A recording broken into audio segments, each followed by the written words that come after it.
Hi, I'm Micah Clark. Thank you for joining us today. This week is a unique week. We're winding down in the Indiana General Assembly to where committee hearings are stopping with the deadline. So I am actually recording this earlier in the week, and so because of some travel. And there is a bill that we're watching this week that you read about in the Wednesday email. That's Senate Bill 442, the school transparency bill. I'm going to assume that bill passed out of committee, probably on a party line vote, 9-4 or something like that. And that bill, as a reminder, requires school board members to review sex education materials and then to post something about those materials on the school website so parents can know about that sensitive subject. Again, it's a transparency bill.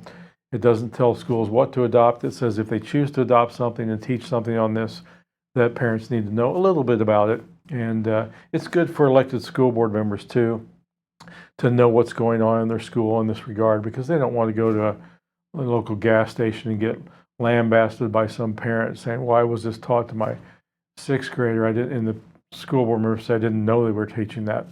So it's a information for school board members and for parents, transparency, so they know what's being taught in this subject. Now, I want to talk a little bit about this last week.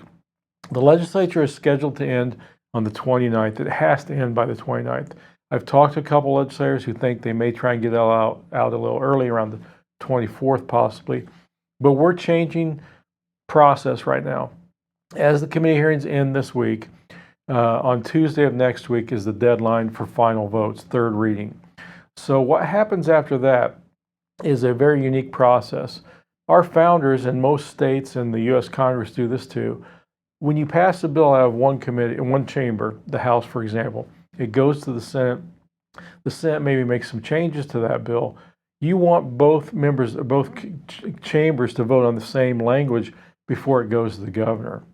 And so they have a process called conference committee.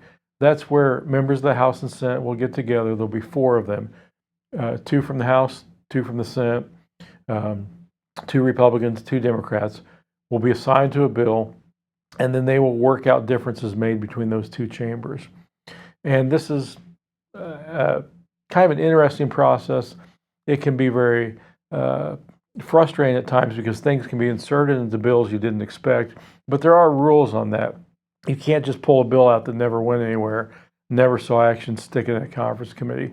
The rules say that a bill inserted into another bill in conference has to have passed at least one chamber. And that happens sometimes, not a lot.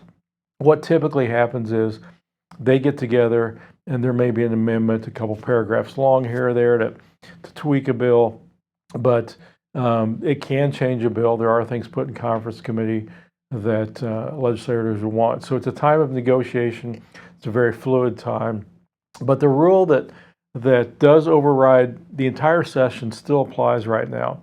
If you have a House bill that went to the Senate made some changes, therefore they decide to put it in the conference committee. And it doesn't have to go there.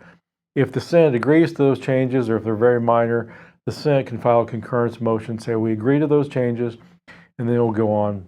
Committee report will be adopted, go on to the governor.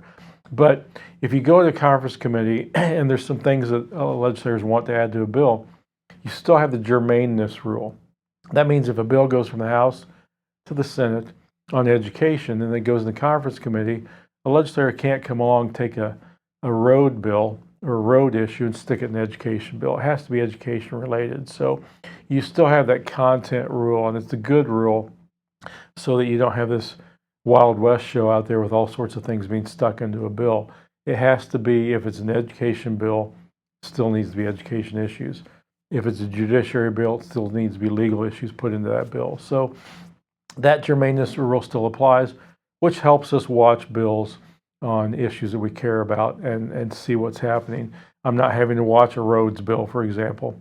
I am watching education bills, family bills, some judicial bills, things like that. So we're in that process starting this week and next week of conference committees, and I will try and inform you in our weekly email next week and our video next week of what happens on those things and any positive things that we see happening to bills in conference committee. But I hope that's somewhat clear. It's very complicated. but it's an important process. It's kind of the last step before they adjourn. And so this last 2 weeks is going to be very intense, very busy, but we'll see what happens. We'll keep an eye on these issues for you and for our values. And I want to thank you for joining us. Thank you for watching this video, and thank you for your support of the American Family Association of Indiana. Have a wonderful weekend.